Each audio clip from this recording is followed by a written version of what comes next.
Hi, I'm here right in the ancient city of Corinth, and I want to take you through a few sections and show you um, and explain to you some of the biblical significance.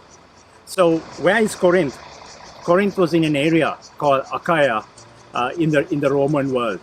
You know, you heard of Macedonia, which Thessalonica and Berea belong to in the north of Greece.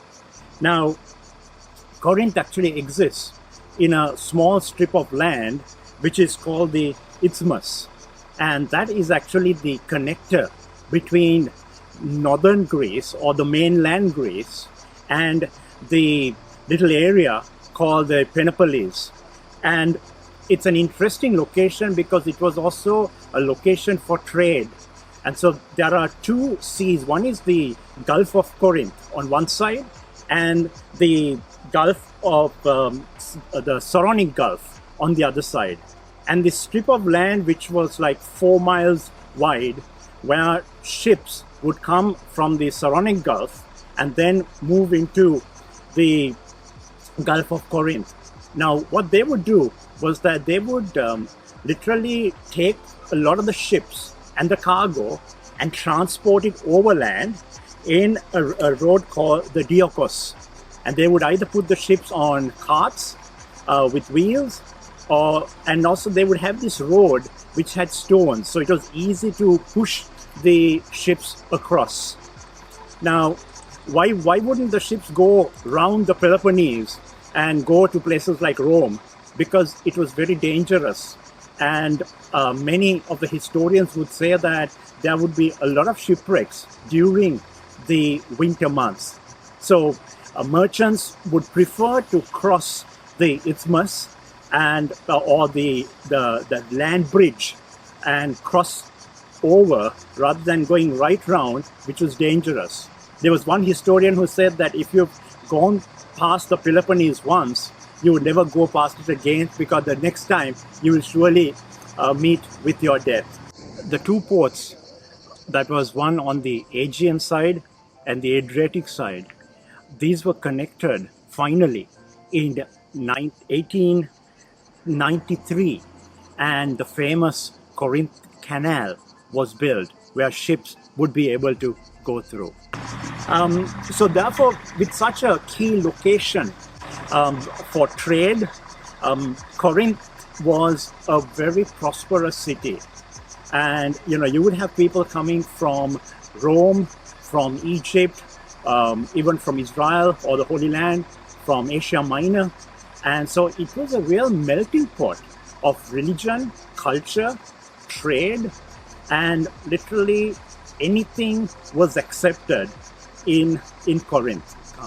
So just imagine the Apostle Paul walking into Corinth and going into the agora, the meeting place, the trading place, the shops, and that is actually where he met even some of the Christians of this city. So Corinth was a city that had many gods and many temples, and from the Roman side, from the Greek side. And right behind me is what is known as the Acrocorinth, and it literally means Upper Corinth. And right on the peak of this rock stood the temple to Aphrodite, who was the goddess of love and beauty. And they said that there were about 1,000 prostitutes who would serve the temple. So just imagine when sailors would come, when traders would come, and they would spend time here, they would walk up to the Acrocorinth. They would go to the temple of Aphrodite, and they literally would worship by engaging in sexual acts, in sexual immorality. So this city, you can see how influenced it would have been with acts like that, and especially with the temple right over the city and covering it.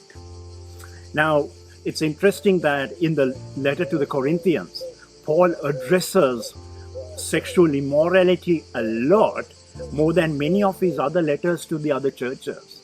And you wonder why, and here's the reason.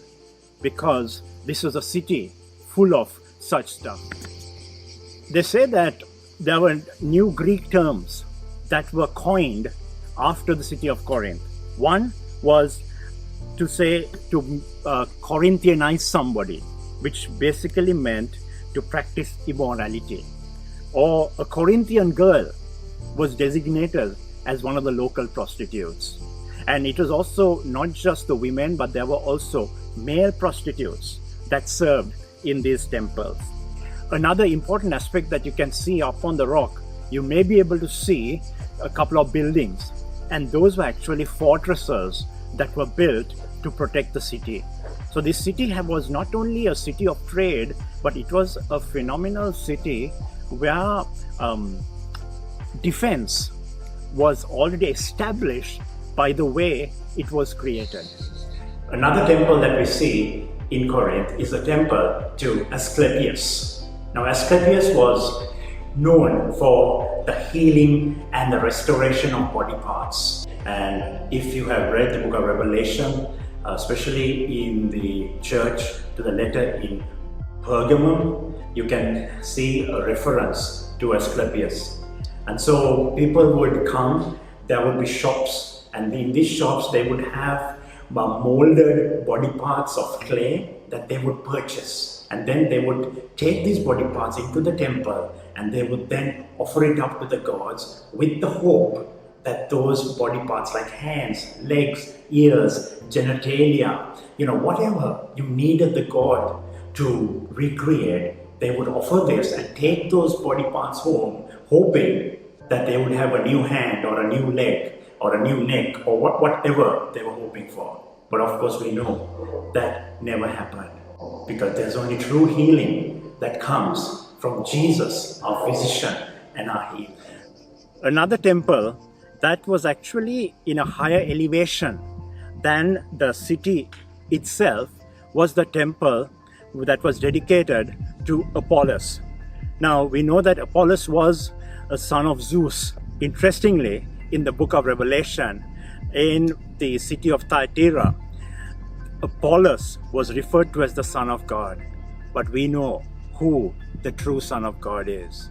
Now this temple is supposed to have had 38 gigantic columns. Today, I think there are about 7 or 8 columns that are left.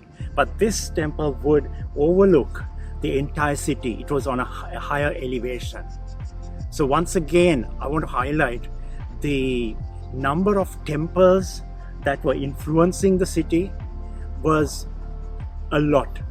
And also the Christians, the challenge that they would have had to walk out their faith in the midst of such an environment. Most often, annually, they would have had dedications where even tradesmen would come and dedicate themselves to Apollos, and where they would be certified saying, yes, here is a worshipper. And based on that certification, they would even be allowed to trade. So just imagine for the Christian traders, when they were not allowed to trade because they refused to worship such gods. So, even today, there's so much of persecution, pressure, even for Christians to walk out their faith today because of the environment that we live in.